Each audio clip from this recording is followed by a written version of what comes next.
We are the Gorn. Canon, as you know it, is over. We will add your biological distinctiveness to our ability to make weird xenomorph Gorn grunt babies. Resistance is futile.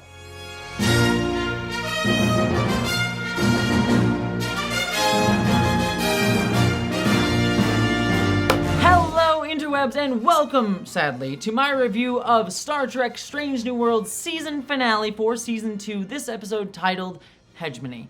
And I just realized I should say I'm not apologizing for my review. I'm apologizing that it is the finale of the season. I am very sad that we've already hit another finale of a Star Trek season. They seem to really come and go very quickly. But that being said, I am very excited to talk about this finale because I am riding high on Star Trek right now because just this past weekend, I went to visit Star Trek Las Vegas, which, if you don't know, is the unofficial Star Trek convention that takes place in Las Vegas every year. I have never been. I've been to Mission Chicago, but I've never been to Las Vegas, which is the one that's been going on for many, many years now. And it was such a fun time. And this convention in particular was really fascinating because since the SAG strike is going on, the actors couldn't, at least the live action actors, couldn't talk about Star Trek. So we actually got to talk about them as people and their passions. And it was made for a really interesting Star Trek but not Star Trek con. And I actually really kind of liked that vibe. It felt very human and very real. And I also just wanted to say, and the reason that I'm bringing it up, not just to talk about the Star Trek of it all, is being frank with all of you. One of the best things about this con, and really any con, but Star Trek cons in particular, and right now in particular, was just meeting all of you, because throughout the entire week, there were so many people that stopped me when I was walking around and just said, "Oh, are you Jesse Gender? I love your stuff, and I love hearing your perspective on Star Trek," and it warmed my heart, because what I love about Star Trek is just our ability to connect on things that we love, and yet are just excited to hear others' perspectives. And being frank, I won't get into all of it, but just being a trans woman on the internet is very sometimes demoralizing at times, and recently it has been very much that, again, without specifics. So just to be able to escape that world, the very online world right now, and be in a place with Trek fans being kind and caring and sharing such sweet things and being warm people, honestly meant the world to me. It refreshes me every time to just be reminded that there are good, kind people out there, especially in the Trekkie community, which is something that I'm so passionate about. It means a lot to me. So if you were there at Star Trek Las Vegas and you said hi to me, thank you. For all of you who couldn't be at Star Trek Las Vegas, for whatever reason, know that we missed you, and my love goes to you just as much as the people who were there. Thank you for being part of my community, as much as I hope I am part of yours. So love to you all. But that being said, let's talk about Murder Gorn. All right, let's get into the actual discussion of the episode. I've done enough gushing at all of you. I'm sure I'll make an individual video about the con. Staying spoiler free, this was a strong season finale, but one that I feel there are a few things keeping it from being a knockout of the park. Starting off with the strengths, it's not a surprise to say the episode called Hegemony is dealing with the Gorn. And this is definitely trying to pay off all the buildup for the Gorn that this series has done so far, particularly in season 1.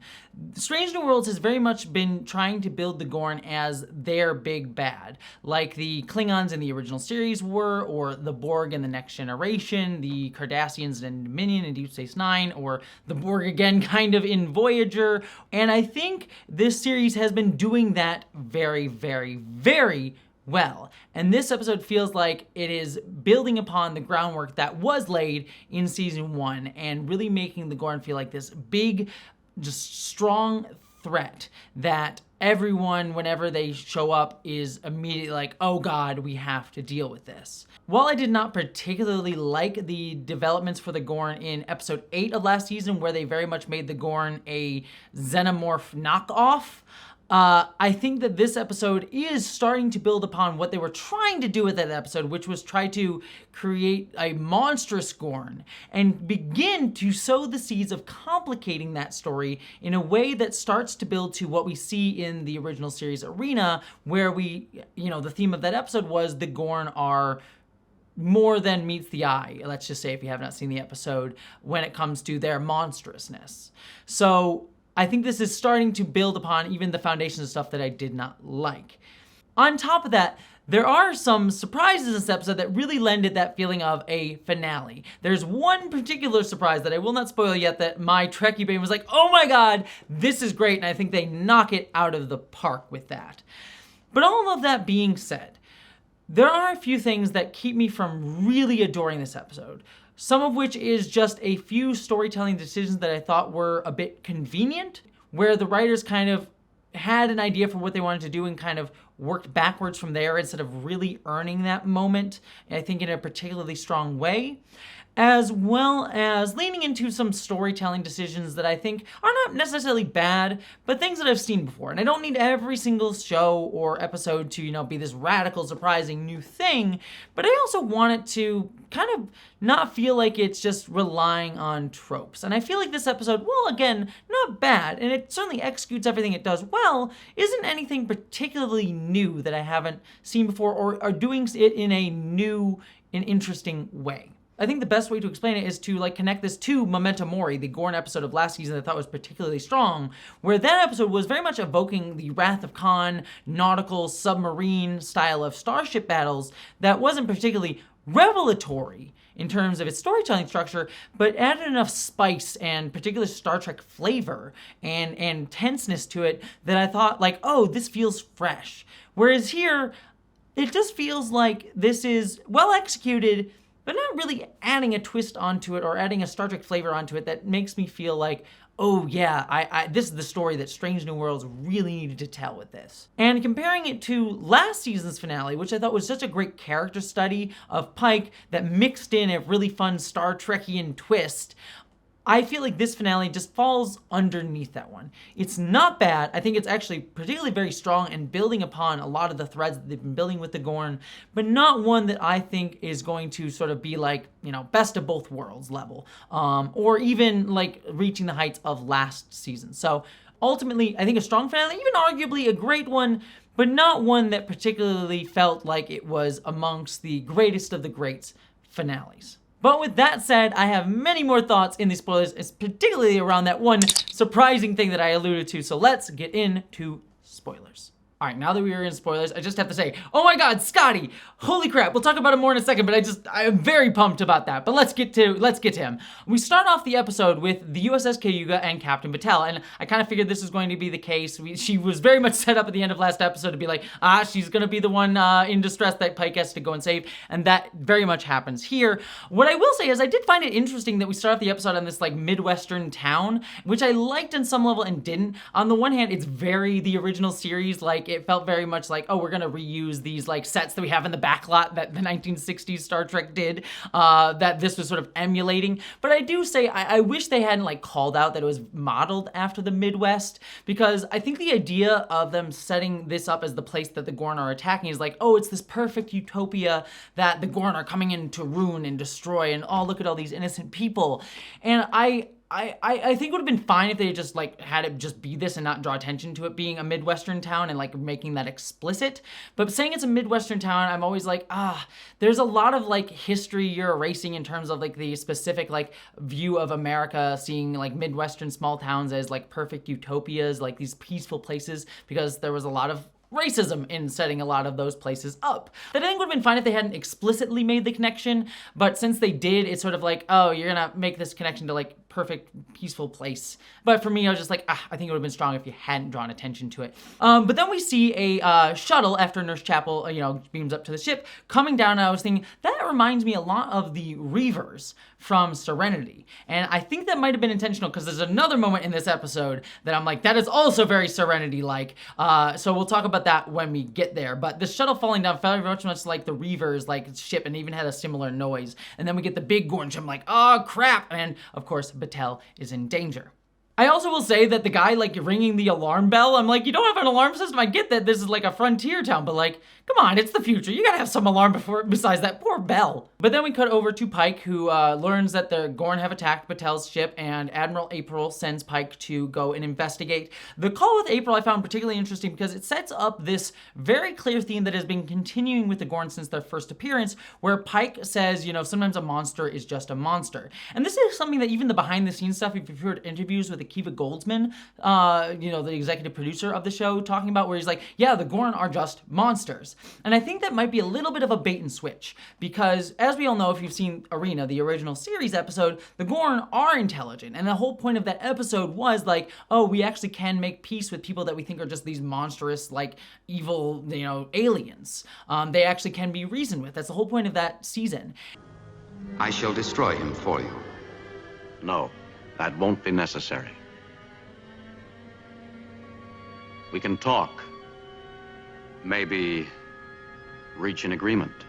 And so I think this like thematic setup of even Pike saying they're just monsters, and Akiva Goldsman even behind the scenes was like, yeah, we love them because they're just monsters. I think that just might be them kind of playing a trick on us and setting up this theme of actually the Gorn are intelligent, because we see them being this like weird, disgusting monster creatures modeled after the Xenomorph last season. But in this episode, we're starting to get little hints of like, yes, the Gorn are intelligent, and how the Federation is starting to realize that. So I like the seeding of that, the space seeding of that. We then get to the solar system that the Q was in. It's been destroyed, and we see that Pike, I like that Pike's like, no assumptions here. We gotta keep moving, focus on the mission, don't get caught up in our emotions and our worry for Patel or Spock with Chapel. Let's focus. I thought he was a good commander in that moment. And they figure out that there's interference, they can't go beam down to the planet. And then we hear from Starfleet that the Gorn have sent a message. And people are like, the Gorn sending a message? They've never done that before. And it's just an image of them sort of creating a line through the solar system. And on one hand, I like this, because I'm like, ooh, this idea of the Gorn communicating, everyone being like, what? What's that? But they still don't communicate with words, still playing into that monstrous theme with them. But one thing that sort of hit my brain, I'm like, why would they draw a line through a solar system? Because planets move in a solar system. So they were like, oh, we can't cross the line. And I'm like, I get that there's like a time thing that they, like, the people on the planet might be killed, but I'm also sort of sitting here thinking like the planet's gonna move in orbit and it'll cross the line at some point. The Gorn should have just said, hey, this is our solar system. So I thought that was a little loosey-goosey with some of the science there. Apologies to Dr. Erin. I'm sure she'll yell at me and say, no, you got it wrong for some reason, because she knows more than I do. But that was just one thing that came to my mind. But then we sort of get this meeting briefing where they sort of figure out that they can sneak in through the debris to get down to the planet. They also have George Kirk being like, I want to learn how to kill Gorn. I'm like, whoo, George Kirk getting a little murderous up in here. And then we also learned that Starfleet has been creating sort of like Gorn murder boxes on their ship, which again plays into like Starfleet dehumanizing the Gorn and just being very scared of them. Again, I like this sort of seeding of like Starfleet kind of having this sort of militaristic bent towards the Gorn, especially after the Klingon War and sort of the traumas of that. So I like the sort of like seedings of like background stuff percolating with Starfleet with this murder box. But then this brings us to, like I said, Ortega's coming up with this idea that they can sneak in onto the planet through the debris. And I do like that there is a payoff for earlier in the season where Ortega's like, I want to be on an away team. And now we get the payoff for that with Ortega's getting to be on an away team in the worst possible circumstances. So I did like that payoff. What I liked less was when they did land on the planet and Pike's like, you were born for this, Ortegas. And I'm like, yes, we get it. Ortegas' one character trait is that she flies the ship. And she's really good at it. Like, I don't mind Ortegas being a great pilot, but they beat us over the head several times this season with, Ortegas is the pilot. She flies the ship. She's really good at it. And they haven't given her any other characterization. And she just beat the nail on the head again here in the finale. I was just like, okay, we get it. You didn't have any other things for Ortegas this season. Speaking of which, though, there was that sequence right before that where they were falling down to the planet through the debris, and we have the Gorn ship watching them. And this is a sequence that I very much thought was evoking Serenity, because if you remember from that movie, there was the sequence where when the ship Serenity was sneaking to the sort of planet that they were trying to find, there was that moment where the Reaver ship sort of watched them with the light, and it was a very tense moment. I think they were trying to replicate that here. And it's even so much a similar circumstance where we have like a planet that they're trying to get to that's supposed to be like this peaceful utopia that's been destroyed by some disaster. Very similar vibes to Serenity that I think they were evoking here, which was, was a nice little reference. I don't get super excited about specific references like that, but it's like, I noticed it. It's kind of fun. I will get more annoyed at other references later on in this episode, but that one was a decent one. And I think they're even explicitly trying to draw attention to that when later on, like, Una says, oh yeah, this is like zombie movies. And I know zombie movies like Walking Dead, they had them like wearing zombie guts and stuff, but I think they were very much drawing attention to like the Reavers of Serenity were also like zombies. So I think they were kind of explicitly trying to make that connection. We then get down to the planet, and we see that there's this sort of interference beam to the sky that the Gorn have, and then our characters sort of like get to see some of the baby Gorn Xenomorph things running around, and they sort of go and hide from them. And I like that when they're hiding from them, we get this quick little scene between Pike and La'an, where Pike is sort of expressing, like, you know, hope is a choice. And this calls back to Memento Mori, where he taught La'an, you know, sometimes you have to, like, be the hope that the crew needs in this moment. Direct, looking at outcomes, not emotion. Exactly. But right now, your job isn't just about orders, it's about hope. Belief can be the difference between victory and defeat. Get a crew to believe in miracles, and might just give you one. And that's just sort of reiterating that, but Pike needs it for himself because he's worried about Batel. He's worried that his girlfriend might be dead, and he's trying to hold on to that hope. And I like sort of La'an and him sort of reiterating that beat, and La'an sort of giving hope to him in this moment, something that she would not have done in season 1. In season 1, La'an would never have been like, maybe there's something out there, maybe there's hope to be held on to. So I did like seeing those small little moments of sort of reversing the episode 4 places of Pike and La'an. But then we have our crew going to try and find a human life sign that they detected and getting caught in a Gorn trap, which we learn was set by Scotty. And I loved this.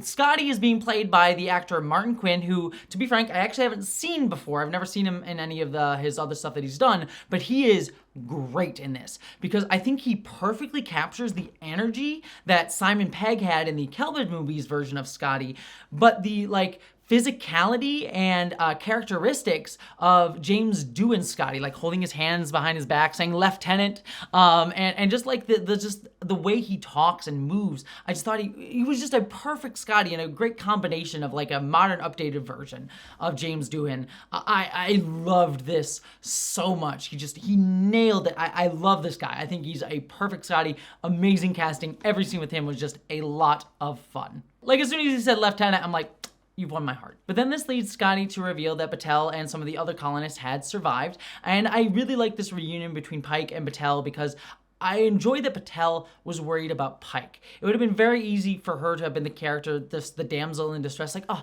you've come to save me, thank you. But I like she's just like, no, I was worried about you. I wish you hadn't come here. And I like that throughout all these interactions between Batel and Pike, there's just a respect for them as equals. Again, my biggest concern was that, like, she was going to be the damsel in distress, she was going to be very quickly fraged, and Pike was going to be all upset, which still may be on the table, considering where this episode goes. But throughout all of this, I liked their interactions quite a lot. So did enjoy just the respect that these two have for each other, and viewing each other full people, not just the woman to be saved.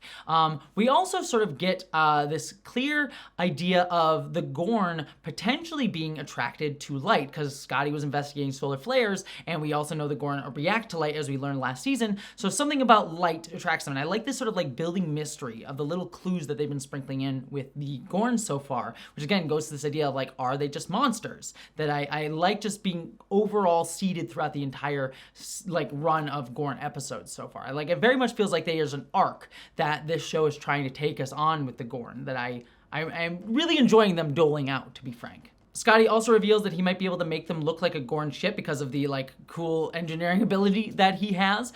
So Pike and Batel and Scotty decide to go and sneak off to go and like, get salvage some stuff from Scotty's shuttle. This then leads them to be attacked by a baby Gorn that goes after Batel, and we get a shot of Batel sort of like getting yelled at by the baby Gorn that is very much reminiscent of a similar shot of Ripley and a Xenomorph from Alien 3, and I was like, they're definitely still leaning into the Aliens references with the Gorn. And we even get a scene later on with Spock where we sort of see a Gorn tail fall down behind him, which is also reminiscent of the original Alien movie with Sigourney Weaver. And I have to say, I still have mixed feelings on them sort of making the Gorn the Xenomorphs. I am hoping that what they do is that there's something that they're building with the Alien references, rather than it just being like, hey, we wanted to do Xenomorphs. Because if their intention was just to say, hey, we thought it'd be cool that the Gorn might be Xenomorphs, I feel like that's a little bit just like a very insular, shallow thinking in terms of how to build your theming. But if there is a larger idea with them being these sort of like these aliens, and the reference to aliens is intentional, because with the alien, the Xenomorph, it was meant to be this very consent violating creature. Like if you look at the first Alien movies, it's all about sexual violation. That's what the sort of overall discussion of that movie is, along with sort of corporatization and capitalism as well in that film. And so if they're building that sort of like disgusting consent thing that they clearly reference even with like the chestburster Gorn babies that they're building up with Patel, because you learn Patel is infected here. I'm curious to see if the thematics of that go anywhere. But if they don't do anything with that and it's just shallow, like, hey, look, it's aliens, I think it's kind of shallow. But I'm willing to give them the leash. But hopefully they go somewhere with it eventually. And it might, again, feed into that are they monsters theming that they're trying to go for with the series. We also, on the planet, get a quick scene between Ortegas and Mbenga where they worry about Chapel, and I liked this scene. While I knew that Chapel was going to be fine because we know she appears in the original series, I did like these two characters who are war veterans. They're the two war veteran characters having a moment to be like, oh man, we worry about our, comrade, but then we focus on the job ahead of us. Like, I feel like of all the characters who would be able to do that, it would be these two, because they've been in these types of situations before, these two characters specifically. So I thought that was a really good season where they worry about her, but they're able to focus. Also, I should say, we get a quick look of the Gorn interference structure, and it very much looks like an Oblivion Gate from Elder Scrolls to me. Did anyone else get that vibe? Very much got an Oblivion Gate vibe. But this leads us back to the ship where Hur and Pelia come up with a great idea to try to, throw the remnants of the Cayuga at the planet in order to destroy the interference beam so they can beam everyone up. One thing I didn't like, though, and this is sort of going to lead to another criticism, is Spock saying, I have to be the one to do this, because earlier we saw that he was worried about Chapel. And I like the bit where he was worried about Chapel and him being like, we had an argument, I want to apologize to her, but even that impulse is not his fault. Like, he didn't do anything really wrong in their breakup necessarily. It's just they drifted apart during a musical episode. So I get his impetus to want to apologize, but and that guilt, but it's not his fault, as Una says. So I liked that feeling for Spock, but then him going, oh, I have to be the one to do this. And I know that there's this feeling of like, hey, he has to sort of try and save Chapel. Don't know what's happening with the Gorn thing here, so I'm gonna move it so it doesn't get distracting, because it's distracting me. And I know he's feeling guilty, but the idea that only Spock can do it, I thought was a bit contrived. And this leads me to my next bit where we learn that Chapel is indeed alive on the Cayuga. Again, I figured that this was going to be the case because we know Chapel is alive in the original series. That's fine with me. What I thought was contrived, though, was that she was the only person alive on the Cayuga, at least the only person that we see. That just felt very much like, oh, Chapel has the plot armor. Everyone else is dead, but Chapel just gets a little bit roughed up. Even her hair looks still kind of nice, because we can't have Jess Bush's hair be ruined. I would be very angry if you ever ruined Jess Bush's hair. But I just sort of felt like, okay, of course she has the plot armor and everyone else is dead. I wish that a couple other people had been alive, maybe more injured, or they got killed by a Gorn or something. Just something to show that it wasn't very clearly oh, look, she's got the plot armor. That felt a little bit contrived, especially with Spock also being contrived to be the one that has to come to the ship. So it felt very forced to try and get the two of them to have this action beat together. It's a good action beat, and I like what we get from it, but I thought it was very contrived to get them there. You could see the writers working backwards from the scene that they wanted to have and trying to get these two characters there. That being said, I did like Chapel trying to signal the Enterprise with a flashlight. That felt very naval and very original series. The original series, it was the most naval feeling Star Trek, and her trying to signal the Enterprise goes along with that for my mind. So I loved that. And I loved that we encounter a Gorn with a spacesuit, which goes to the idea that the Gorn are intelligent, which we know, but the characters do not. And I like them slowly learning this from context. It was never pointed out that the Gorn, hey, they have a spacesuit, they have the ability to use starships, so of course they would be, more than just monsters. But I like the little seeding of that, but how intense and scary it is where she's like, I have to get over there, but it can possibly see me. Thought that was very intense. And this all leads to the really awesome shootout on the bridge of the Cayuga. And I loved this zero-G fight. I thought even though it was very slow, it felt very tense. And I thought it was blocked very well. And killing the Gorn through decompression, really intense and just ooh, gnarly. So I really loved that sequence and the shot of them sort of lifting out of the Cayuga as it falls to the planet and blows everything up. I thought was great. I also should say, back on the planet when everything blows up and we see Scotty underneath the console, I'm like, Scotty's where he's supposed to be, underneath a console. But the interference beam gets blown up. Everyone gets beamed up to the ship, we think, and I love the bait and switch with the colonists and La'an and everybody. But we get up to the ship, and we see that Scotty is joined by Pelia, and Pelia is sort of saying like, oh, you used to be a student of mine. He used to be the best, but he always got the lowest grades. And I hope we get more of this dynamic in season 3, that we get like Pelia and Scotty in the engineering room throughout the entirety of season 3, and they're back and forth. I think that could be a lot of fun. So excited to see where they go with that, but obviously they're setting him up so he'll be able to do something with that sort of, engineering, techno-babble stuff for potentially next season, considering we're about to get a to be continued. We also get Chapel and Spock sort of saying goodbye, and she's saying, we'll have more time later, and I like that she's sort of like, thank you for rescuing me without saying it. Liked that. And then we get Chapel showing up with Pelia and saying like, kill me if you can't save me. I don't want these Gorn babies getting out and destroying the Enterprise, which I also really liked. But I will say, I don't like ending the season with being like, oh, Batel's gonna be left between seasons 2 and 3 in this potential. She might die, she might not. Is she gonna be fridged, so Pike's gonna be sad? I have an inkling, I hope that they will not kill Batel in the season 3 premiere. I really hope that's not the direction that they go with next season when we get there. But I don't know. The idea of like, oh, is she gonna die? I think, I don't know. Maybe your mileage may vary. And it's certainly not the worst version of this that I've seen. But I don't know. Leaving a woman to be like, oh, I might die, sort of thing. It's not my favorite story beat. I'll just leave it at that. I didn't particularly love it. I'm not going to put into this whole like fridging women bit, but right now it didn't land with me as much as I think the episode was really hoping for. That being said, what I did like was when we get up to the bridge, we have Pike trying to like, we gotta get going, we gotta get everything moving, but then learning that the colonists were beamed up to the Gorn ship, which means La'an's on the Gorn ship, which, oh gosh, we're probably gonna get all the La'an trauma next season in the premiere. But we get another Gorn ship arriving, everything's going to hell, and Pike seems to be frozen, being like, I don't know what to do, as everyone asks him what to do, and we get the to be continued. And I really like this because it kind of goes to this theory that I have, that Pike is actually not the best military captain. Yes, he can handle himself, as we saw in Memento Mori, but as we saw in last season's finale with the Romulan stuff, and even throughout this season, Pike is a great diplomat. He's a great peacetime captain. He is a great mediator.